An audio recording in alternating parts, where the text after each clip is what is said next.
Bismillahirrahmanirrahim.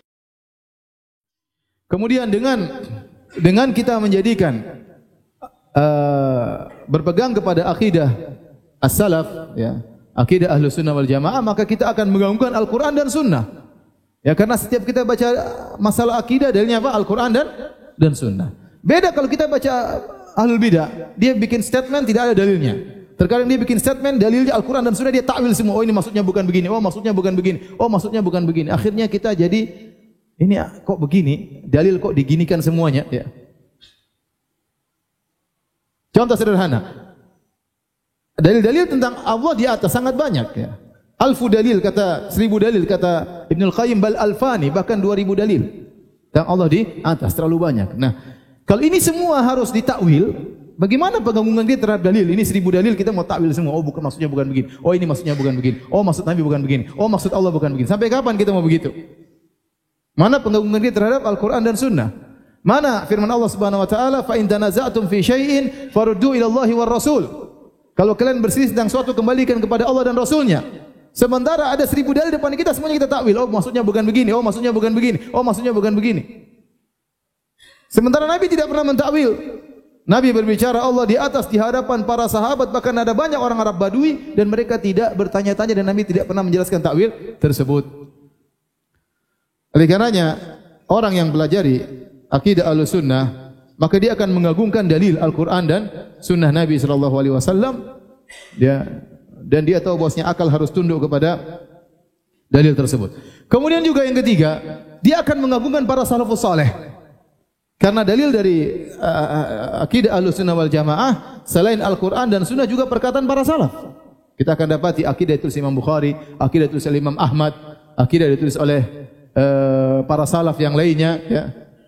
Oleh murid Syafi'i misalnya Al-Muzani. Sehingga kita melihat ini akidah yang sangat luar biasa ditulis oleh para ulama terdahulu yang mensarikan dari Al-Quran dan Sunnah, mereka tuangkan dalam akidah mereka yang mereka tulis. Sehingga mau tidak mau kita mengagungkan mereka. Karena kita tahu silsilah akidah kita ambil dari mereka. Dari mereka ke Al-Quran dan Sunnah, dari sahabat, kemudian dari Nabi sallallahu alaihi wasallam, dari Al-Quranul Karim, ya. Tetapi kalau kita sudah tidak berpegang dengan akidah salaf, maka salaf ngomong gini, kita pendapat lain. Ya, imam ini bilang begini, kita milih pendapat yang lain. Sehingga pengagungan terhadap sahabat, terhadap para salaf menjadi berkurang. Ya. Dengan meyakini akidah salafus saleh membuat kita mengagungkan dan mengikatkan diri kita dengan para sahabat. Ibnu Mas'ud berkata radhiyallahu ta'ala anhu, "Innallaha nadhara fi qulubil ibad." Sungguhnya Allah melihat kepada hati-hati manusia. Fa wajada qalba Muhammadin khaira qulubil ibad. Maka Allah mendapati hatinya Nabi Muhammad sallallahu alaihi wasallam adalah hati yang terbaik.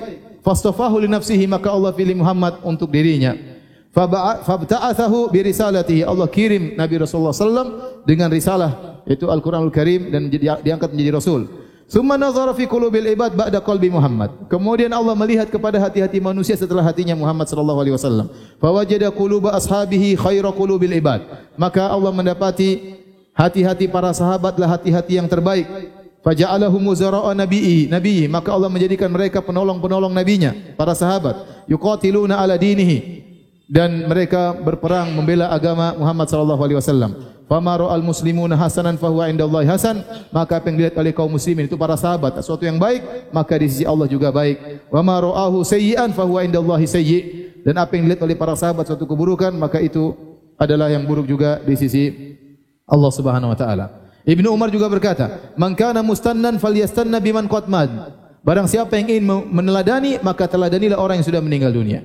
Ulaika ashabu Muhammadin sallallahu alaihi wasallam, kanu khairu hadhil ummah. Mereka itulah para sahabat Nabi sallallahu alaihi wasallam, umat terbaik. Abarraha quluban wa amaqaha ilman. Mereka hati mereka yang terbaik, ilmu mereka terdalam, paling dalam ilmu mereka. Wa aqallaha takallufan, tidak menyulit-nyulitkan diri dalam beragama. Ya, tidak menyulit-nyulitkan diri dalam beragama. Sesuatu yang tidak dibahas enggak usah dibahas, sesuatu yang tidak perlu dalami, masalah-masalah yang detail yang ternyata tidak dibahas oleh syariat, mereka menjauhi hal ini semua. Qaumun ikhtarahumullah li suhbati Nabi sallallahu alaihi wasallam wa naqala dinahu wa naqli dinihi. Allah memilih mereka untuk menemani Nabi sallallahu alaihi wasallam dan untuk menukil, ya, agama Nabi sallallahu alaihi wasallam.